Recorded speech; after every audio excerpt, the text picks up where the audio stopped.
સીતારામ બધાયને. વાગી ગયા 5:45 ને ધૂંચારા કરીને હમણાં નવરી થઈ. આજે પરસોત્તમ મહિનાનો છેલ્લો દિવસ ને સોમવતી અમાસ છે. બધાય ગોરમાઈ જે પૂજતા હોય બેનો કાયમ જાતા હોય. આજે પધરાવા જાશ. અમારે તો દરિયો સરસ મજાનો હવારમાં તો ઢગલા નાવા જાતી હતી બાયું. હું સફાઈ અભિયાનમાં 2 દિવસ ત્યાં લઈ ગઈ છું. ઘર જે છે ને એ ચોખ્ખું હોય તો જ ગમે.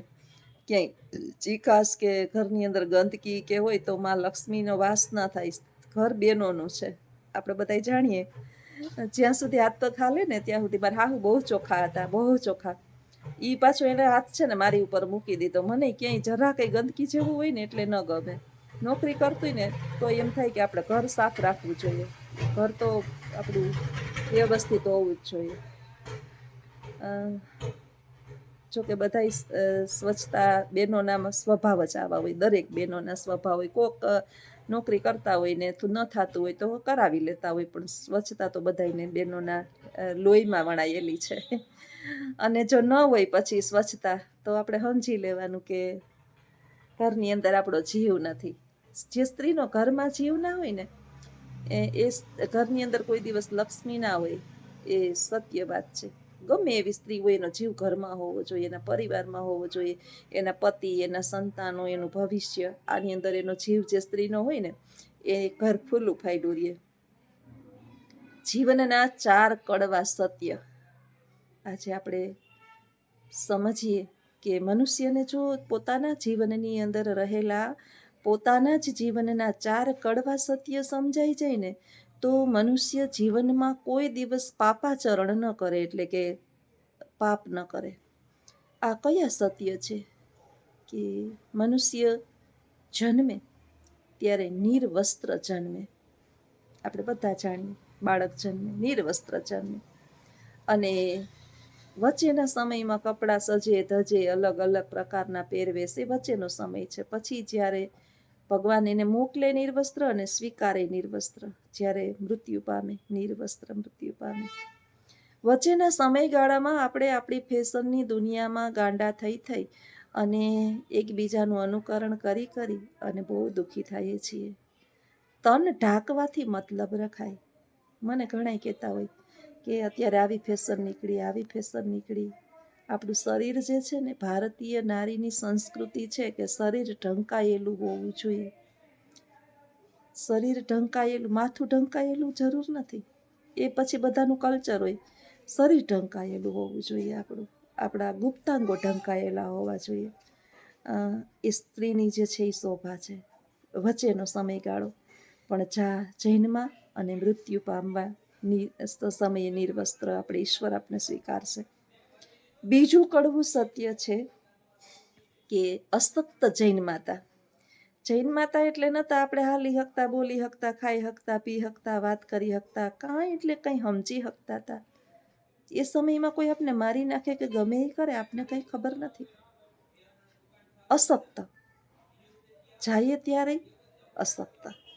જ્યારે આ પૃથ્વી છોડીને જાય ત્યારે આપણે થોડા જઈએ દોડીને સ્મશાનના ખાટલા ઉપર સૂઈ જઈએ છીએ કે ઓલી ઇલેક્ટ્રિક સીડીની અંદર સૂઈ જઈએ છીએ. અશક્ત.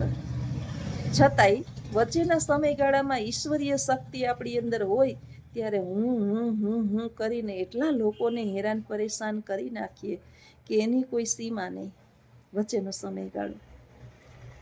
આવ્યા આસક્ત, જાવાના આસક્ત.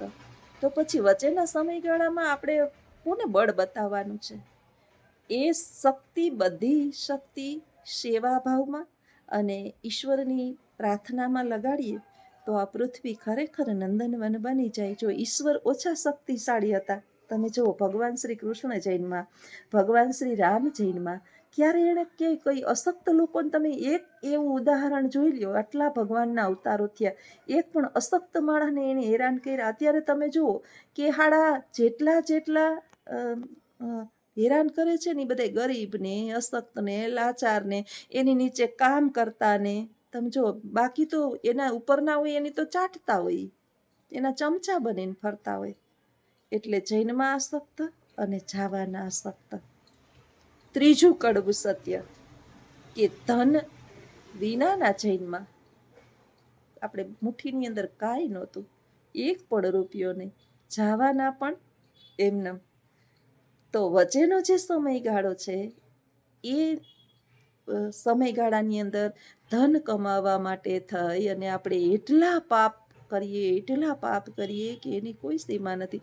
આપણે બધાને ખબર છે કે સોયના નાકા જેટલું પણ ઉપર લઈ જવાની કોઈ વ્યવસ્થા નથી, છતાંય આપણે કોઈ સીમા નહીં ને એટલું જે છે પાપ આચરણ કરીએ છીએ.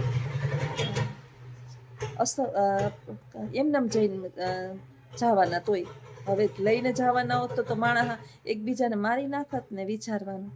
એટલે આપણે જે જીવનનું આ બહુ કડવું સત્ય છે અને બધાય પાપ જે છે એ ત્યાંથી થાય છે. એટલે કે નિર્વસ્ત્ર જૈનમાં, અશક્ત જૈનમાં, પછી જવાના એમનેમ, અને છેલ્લું ચોથું કડવું સત્ય જે ખૂબ સમજવા જેવું છે કે એકલા જવાના, આવ્યા એકલા અને જવાના એકલા.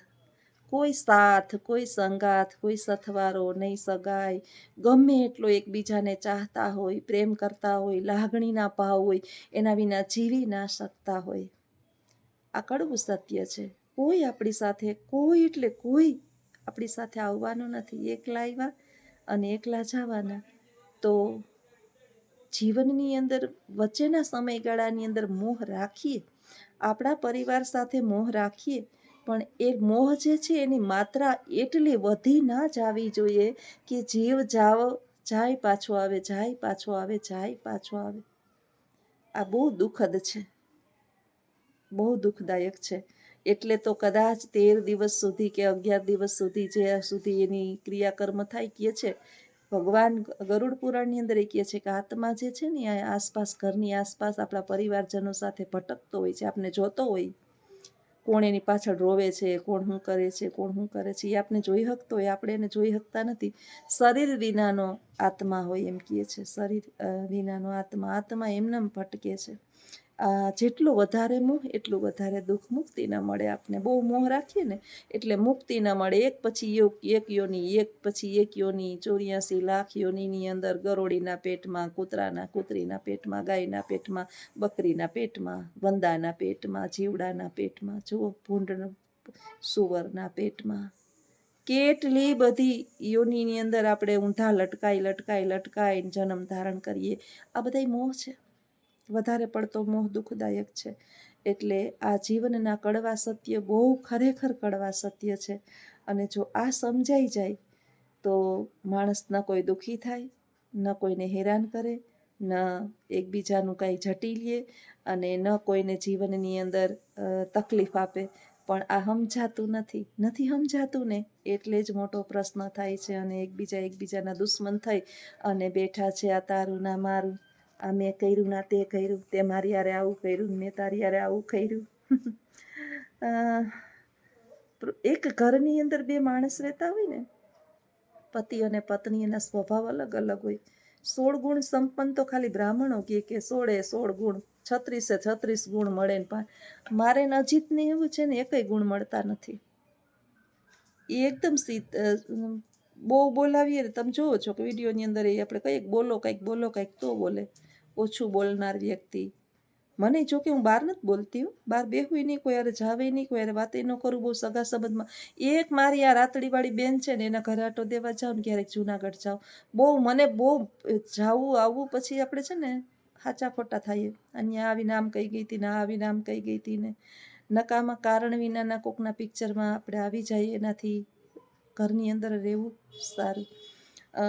પણ આમે એ સીધો સાધો માણસ. અજીત બહુ સીધો માણસ. એને કાંઈ કોઈ સાથે કોઈ જાતના વેર ઝેર કાંઈક લેવા નહીં દેવા. દુનિયાનો સુખી માણસ કહીએ ને તોય ચાલે. અને આપણે થોડીક પીડા હોય સ્ત્રીઓ રહી ને, સંતાનોની ચિંતા, આ ચિંતા એની હોય જ, પિતાની હોય જ, પણ માને વધારે ધરાર લેતી હોય. માયું છે ને એ ધરાર. ઘડીક વાર આપણે ફોન કરીએ આપણે છોકરાઓને, આપણો છોકરું જોજો તમે, વાત ક્યારેક મારી વાત સાચી હોય તો કહેજો, કે આપણે આપણા છોકરા દીકરો હોય બહાર ગયો હોય ને ફોન લગાડીએ આપણે એને. એકવાર ફોન કરીએ ને છોકરો ફોન ન ઉપાડે એટલે આપણે બીજી વખત ફોન કરીએ.